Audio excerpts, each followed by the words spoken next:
Bom dia, bom dia, bom dia. Que a graça, que a paz, que a misericórdia do nosso Senhor Deus Todo-Poderoso seja sobre suas vidas nesta manhã de sexta-feira. Sexta-feira, dia 28 de fevereiro do ano 2025. Estamos praticamente finalizando a semana, também finalizando o mês de fevereiro.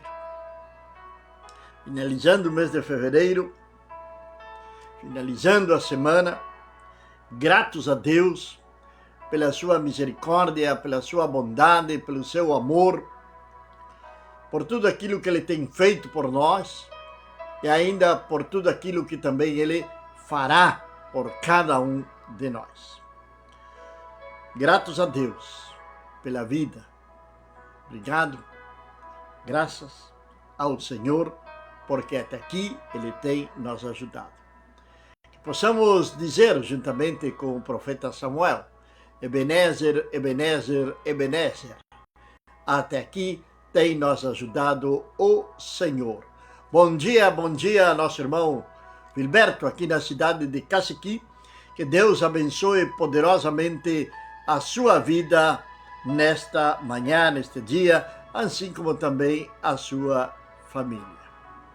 Agradecemos ao Senhor por este dia de hoje. Agradecemos a Deus pela chuva, agradecemos a Deus por todas as coisas, pois Ele é Deus, Ele é soberano, Ele sabe aquilo que nos convém. Estamos falando, ontem começamos, falando sobre a parábola da ovelha perdida. Quanto ensinamento temos nesta alegoria, nesta ilustração, como você queira chamar, sobre a ovelha perdida. Está em Lucas, capítulo número 15, uma passagem conhecida por todos aqueles que são leitores, que amam a palavra de Deus, que estudam a palavra de Deus, e uma passagem também bastante pregada. Lucas 15 dizia que ali estão as parábolas.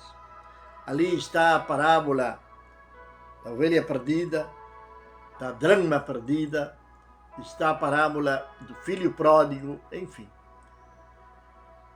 São ensinamentos que o Senhor utilizou para que nós venhamos colocá-los em prática e para que venhamos também tirar deles uma lição ou ensinamento para aplicar nas nossas vidas.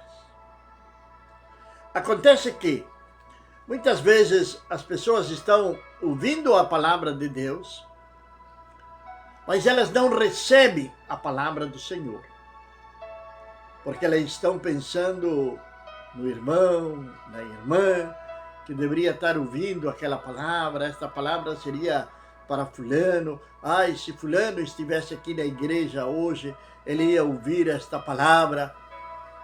Só que Deus fala com aqueles que estão presentes, não com os que estão ausentes.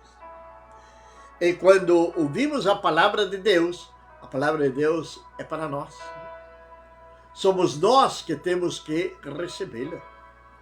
Somos nós que temos que colocá-la em prática. Não é o nosso irmão, nossa irmã. A palavra de Deus é para mim. Sou eu que vou recebê-la, sou eu que vou mastigá-la, sou eu que vou tragar aquela palavra de Deus, que ela vai ser mais doce do que o mel, mas também pode ser amarga. Ela é uma espada de 2 gumes que vai cortando, que vai chegando lá no mais profundo da nossa alma, do nosso espírito, para falar conosco, para mover as nossas estruturas, para que nós venhamos reagir diante das diferentes circunstâncias que a vida nos proporciona dia tras dia, para que nós venhamos nos levantar em fé, para que nós não venhamos desfalecer, para que nós não venhamos ser simples religiosos, mas sim verdadeiros discípulos do nosso Senhor e Salvador Jesus Cristo. Você sabia que Cristo não fez membros da igreja? Cristo fez discípulos. É isso que ele busca. Homens e mulheres que sejam verdadeiros adoradores, que adorem ao Senhor em espírito e em verdade. Que não tenham no seu coração desejos mesquinos, como avarícia, cobiça, enfim. A ovelha perdida nos ensina muita coisa. Jesus estava falando com os publicanos, com os pecadores, e os fariseus e os escribas murmuraram do que ele estava fazendo. Então ele vai falar da parábola. Que homem dentre vós, que tendo 100 ovelhas, se uma delas se perca, não deixaria as 99 no campo e iria buscar a que se perdera até achá-la. Em outras traduções diz no aprisco. Que homem entre vós, se tivesse 100 ovelhas? É interessante porque nós encontramos nos evangelhos, principalmente quando é o Senhor Jesus falando, a grande maioria das vezes ele tem um questionamento, ele tem uma pergunta para nós fazer. Então a pergunta é: que homem dentre vós, que tendo 100 ovelhas, se faltar uma delas, não vai deixar as 99 no lugar seguro e ir buscar? Em outras palavras, existe algum homem entre vós que seja assim? Existe algum homem entre vós que não se interesse pelo seu rebanho? Existe um homem entre vós que não se preocupe por aqueles que estão perdidos? Existe um homem entre vós que não vá detrás daquela que tem se descarriado? Esse é o questionamento do Senhor. Essa é a pergunta que o Senhor está fazendo para mim, para você, para nós todos. Bom dia, nossa irmã Maria, que Deus abençoe aqui na cidade de Cacequi. Deus abençoe sua família, seus filhos, que a graça de Deus esteja sobre você esta manhã. 100 ovelhas, uma delas se perde. Porém, não podemos perder o foco ou o contexto desta parábola. Jesus estava falando com os publicanos e com os pecadores. Pessoas que eram desprezadas pelo povo, principalmente pelo povo religioso. Preste bem atenção nisto. Principalmente pelo povo religioso. Eram desprezadas. Bom dia, irmã Mari, na cidade de Tacuarembó, Uruguai. Que Deus venha abençoá-la poderosamente nesta manhã. Que venha abençoar os seus filhos, sua casa, sua família.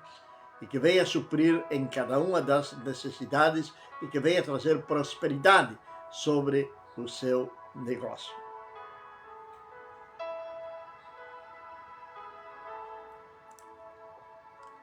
E a pergunta foi feita. E agora Jesus vai começar a relatar esta parábola. E ao achá-la se regozijaria e a carregaria sobre seus ombros. Por que a carregaria sobre os seus ombros?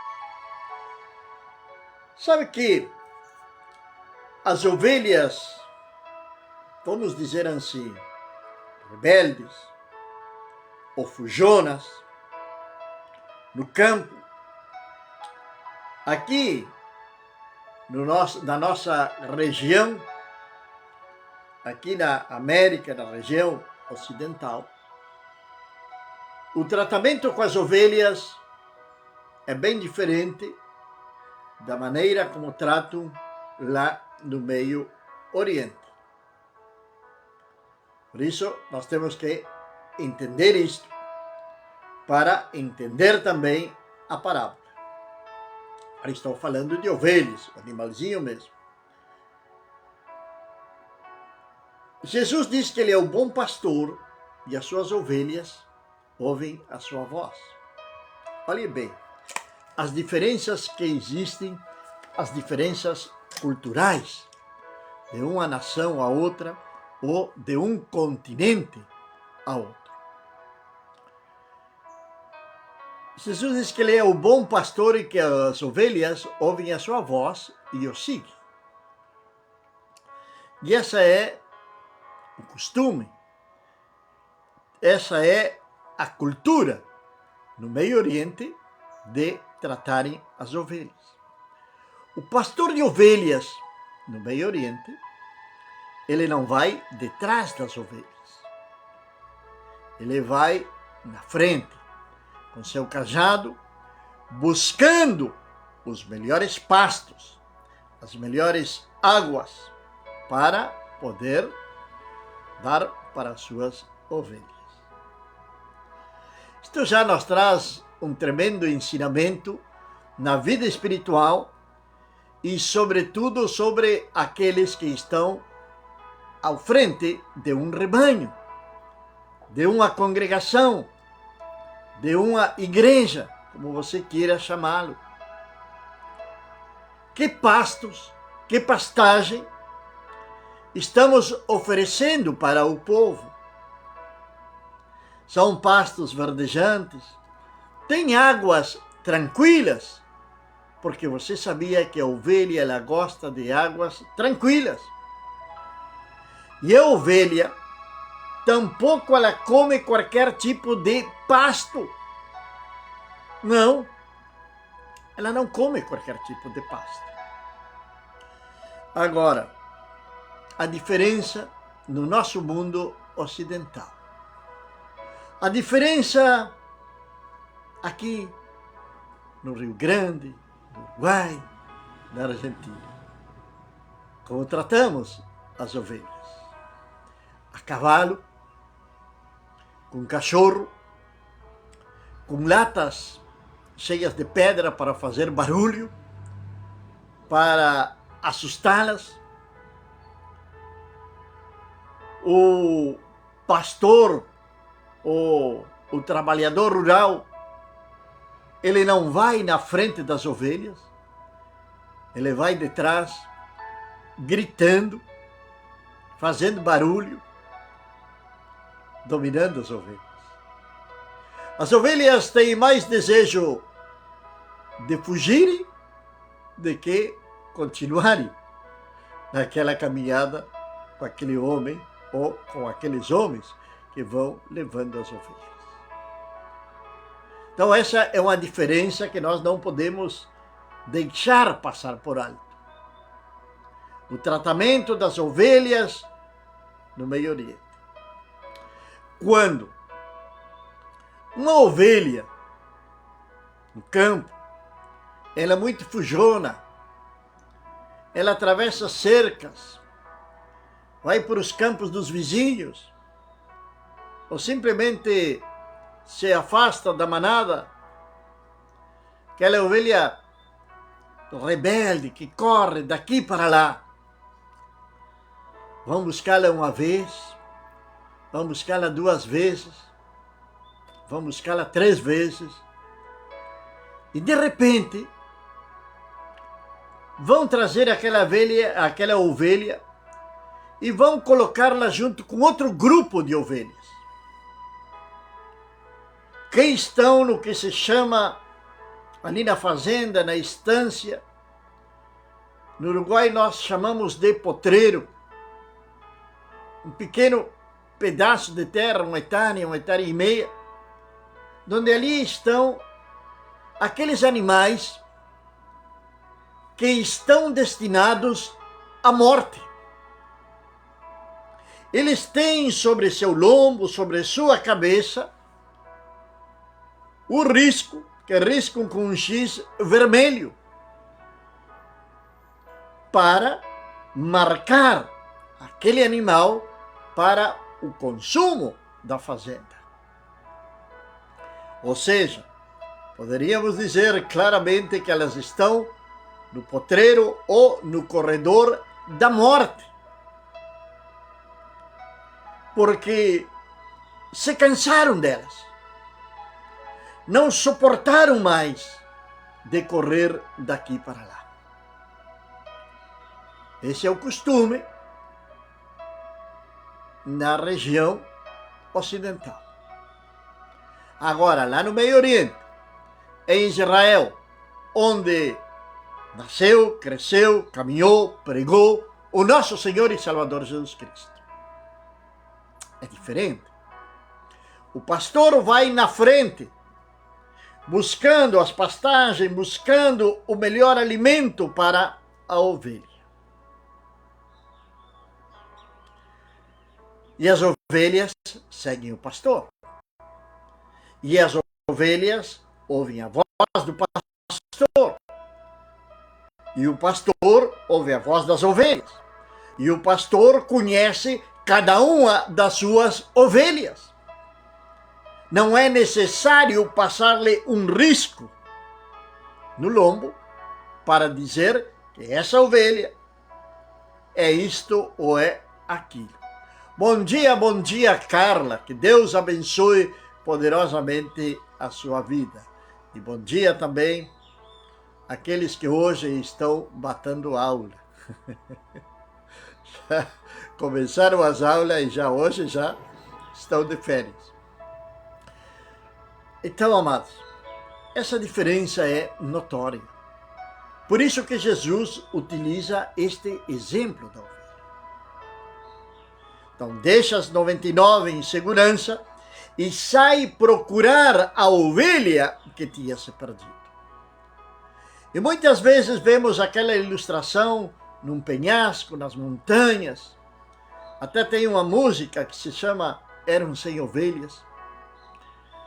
O pastor caminha, busca, vai, e ele coloca sobre os seus ombros e traz de volta.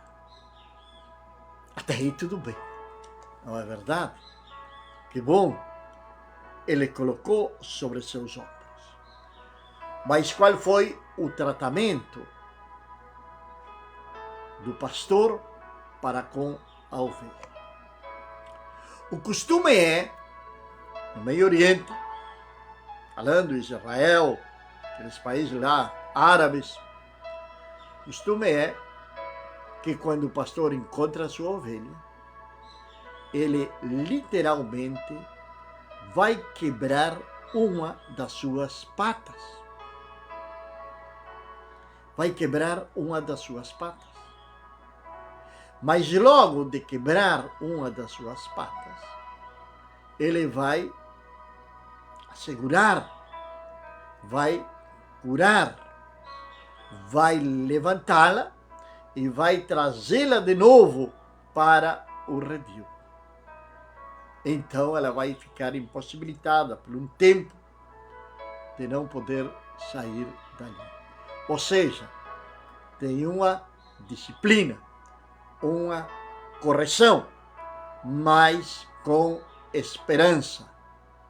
Não como se faz aqui no Ocidente, que praticamente o 99% dessas ovelhas fujonas são marcadas para a morte.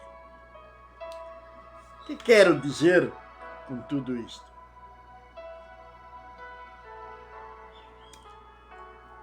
Que nós necessitamos ser disciplinados.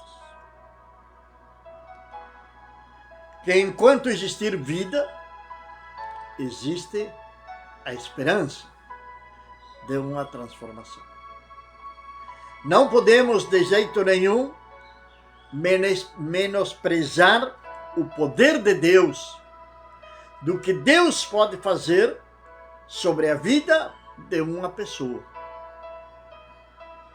Estamos falando de ovelhas, não de cabritos. Existe uma grande diferença. O cabrito até ele pode estar misturado com a ovelha, mas ele é bem diferente.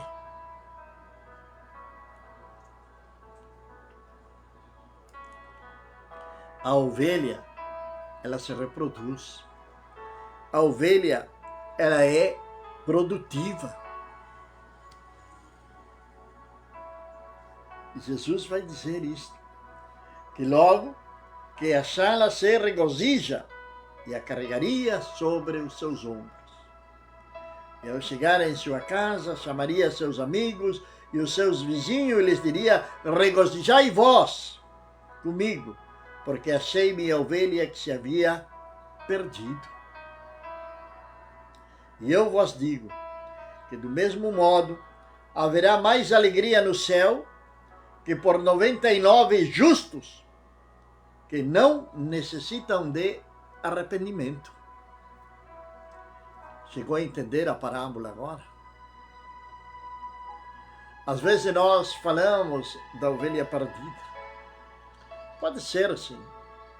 Tem muitos que hoje são conhecidos ou chamamos de uma maneira totalmente equivocada de desviados.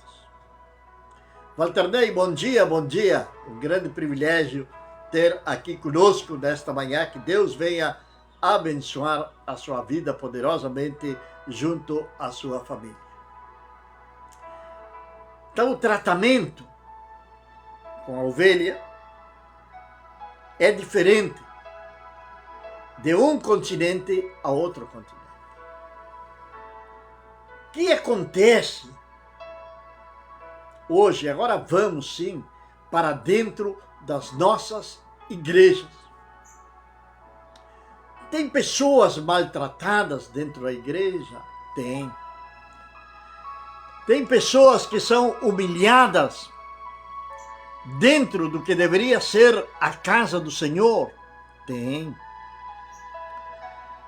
Tem pessoas que foram desprezadas e que foram marcadas como leprosas, como indesejáveis. Tem pessoas que fazem isto também. Qual é o tratamento? É buscar aquele que se perde. Mas também é buscar, principalmente, aqueles que estão perdidos. Pois no final desta parábola, Jesus está dizendo que há alegria nos céus, há festa nos céus, os anjos se regozijam, o Pai se regozija quando um pecador se arrepende.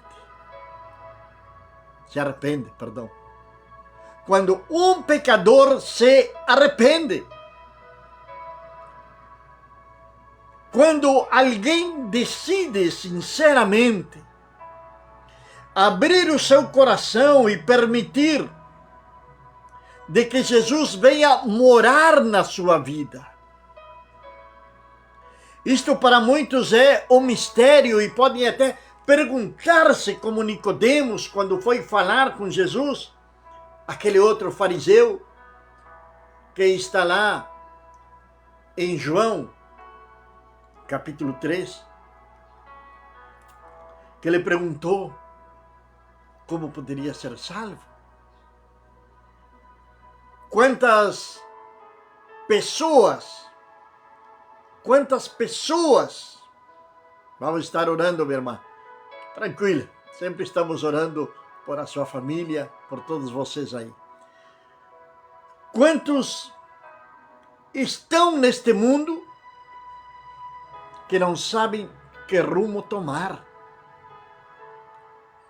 E correm detrás de filosofias, detrás de religiões, querem solucionar os seus problemas, mas não buscam ao único e verdadeiro Deus. Muitas vezes, porque tem relatos de homens que deveriam de pastorear, mas se transformam em carrascos.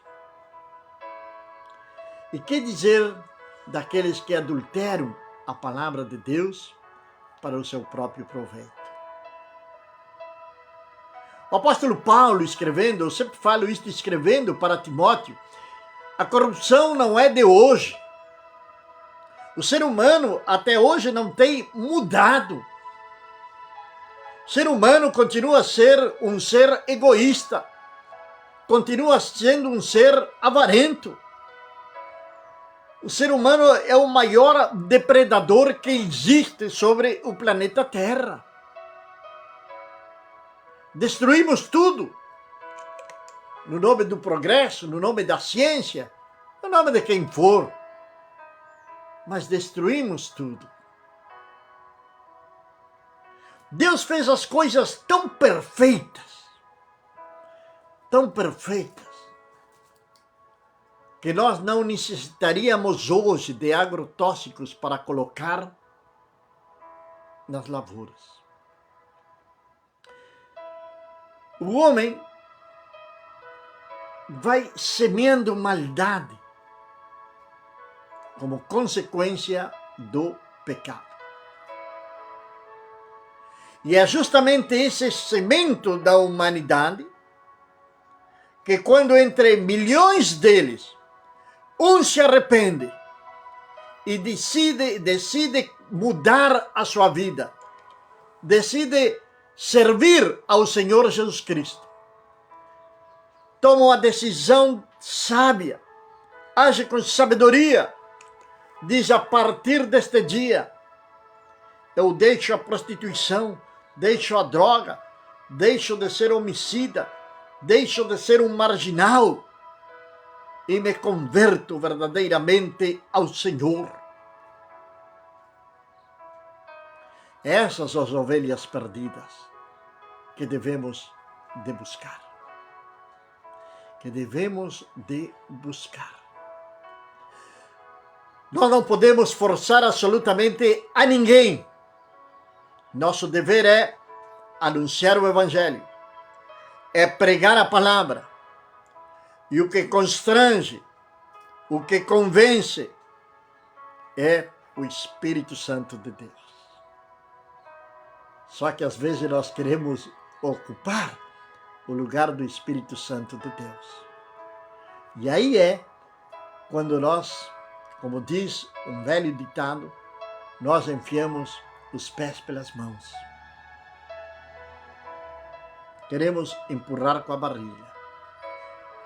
Seu dever é anunciar o Evangelho, orar por você, clamar por você, mostrar o amor de Deus para você, através, muitas vezes não, através da minha própria vida. Porque falar do amor de Deus é muito simples.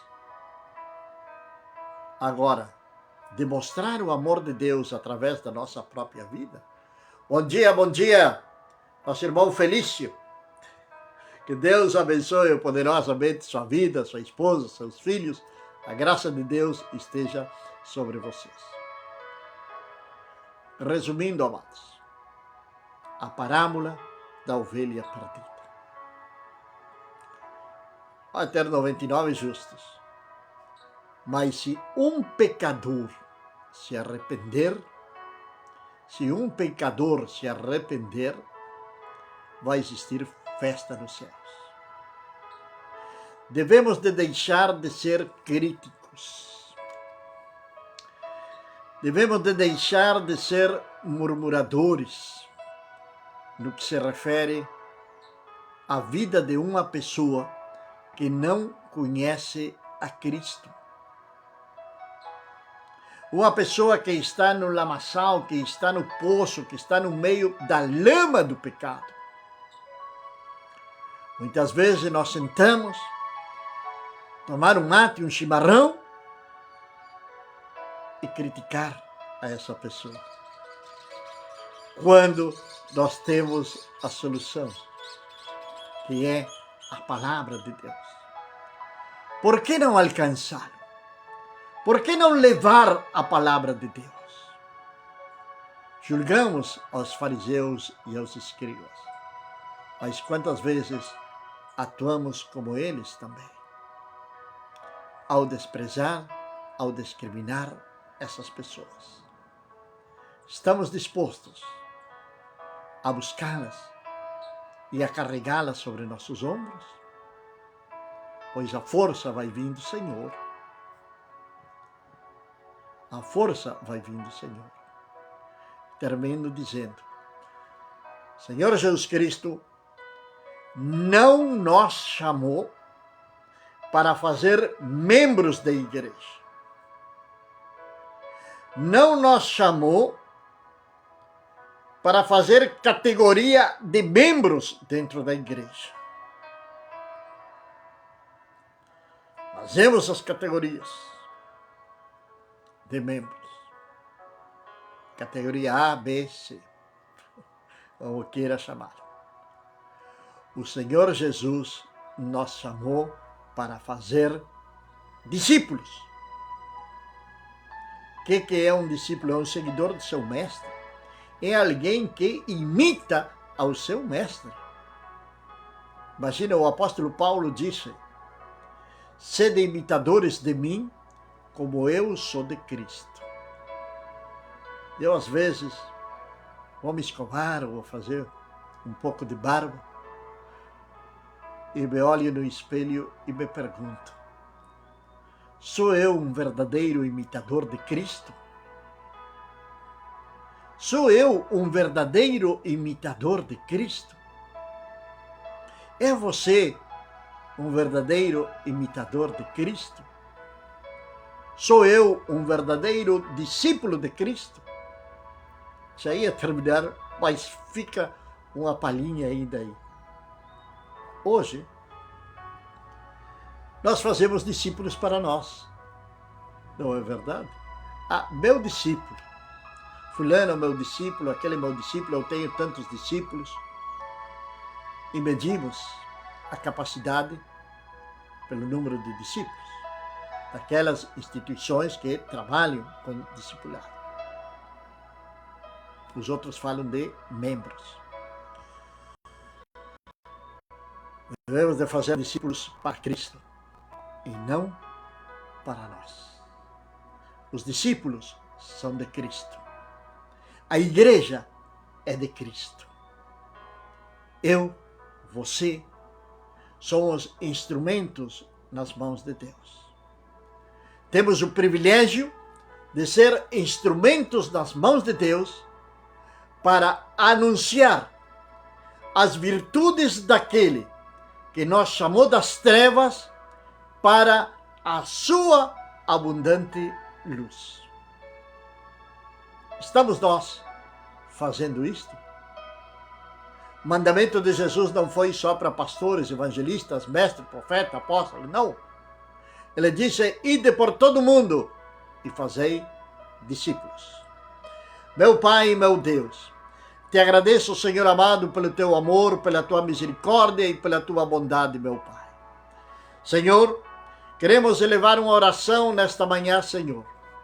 Ó Deus, o mundo, meu Pai, está comemorando, ou está começando a comemorar, essa grande festividade da carne, meu Deus, donde os desejos mais pecaminosos, mais oscuros, vêm saírem à tona nestes dias, meu Deus. Senhor, queremos clamar por misericórdia, Senhor, sobre esse povo que, enseguecido, Senhor Deus, pelos prazeres mundanos, enseguecidos pelo próprio pecado, meu Pai, estão, Senhor eterno, muitas vezes adorando aquilo que eles não entendem e aquilo que eles não conhecem, meu Pai. Estão sendo enganados e levados, ó Deus, diretamente para um precipício. Senhor, que Tu venhas ter misericórdia, meu Pai. Que a Tua mão, Senhor Deus, venha estar sobre cada cidade aqui representada nesta manhã, nesta transmissão. Senhor eterno, que Tu venhas guardar, proteger, Senhor, do homem perverso, da mulher perversa, do homem maligno, meu Deus, daquele, Senhor eterno, que tem desejos, Senhor, totalmente contrários à Tua vontade, à Tua palavra, meu Deus. Que Tu guardes principalmente as nossas crianças, aos jovens. Senhor, as famílias sejam protegidas por Ti, meu Pai. Senhor, que a luz do Teu Evangelho possa resplandecer, Senhor amado, neste mundo que está e que permanece em trevas, meu Pai. Senhor, que Tu venha, Senhor Deus, nos dar ousadia, nos dar coragem para levar este Evangelho, Pai, a tempo e a fora de tempo. Abençoa, Senhor, a cada um dos meus irmãos que tem nos acompanhado nesta manhã, meu Deus. Senhor, a Tua palavra declara que Tu levaste sobre si todas as nossas enfermidades, todas as nossas dolências, e o castigo da nossa paz foi sobre Ti, e pela Tuas pisaduras nós já fomos curados, meu Pai. Senhor, em nome do nosso Senhor Jesus Cristo, repreendemos essa dor de cabeça que está sobre nossa irmã Mari ali na cidade de Taquarembó, meu Pai. Senhor, que Tu venhas agir sobre a vida dela agora, Pai. Em nome de Jesus, essa dor de cabeça desaparece agora, para a Tua glória e para a Tua honra, Senhor. Senhor, Te agradecemos por este tempo. Segunda-feira estaremos novamente aqui, Senhor, para compartilhar uma mensagem da Tua palavra diretamente do Teu coração para o meu, para os nossos corações, meu Pai. Obrigado, meu Deus, em nome do nosso Senhor e Salvador Jesus Cristo. Amém. Amém, meus amados e queridos irmãos. Segunda-feira, quando sejam 7 horas da manhã,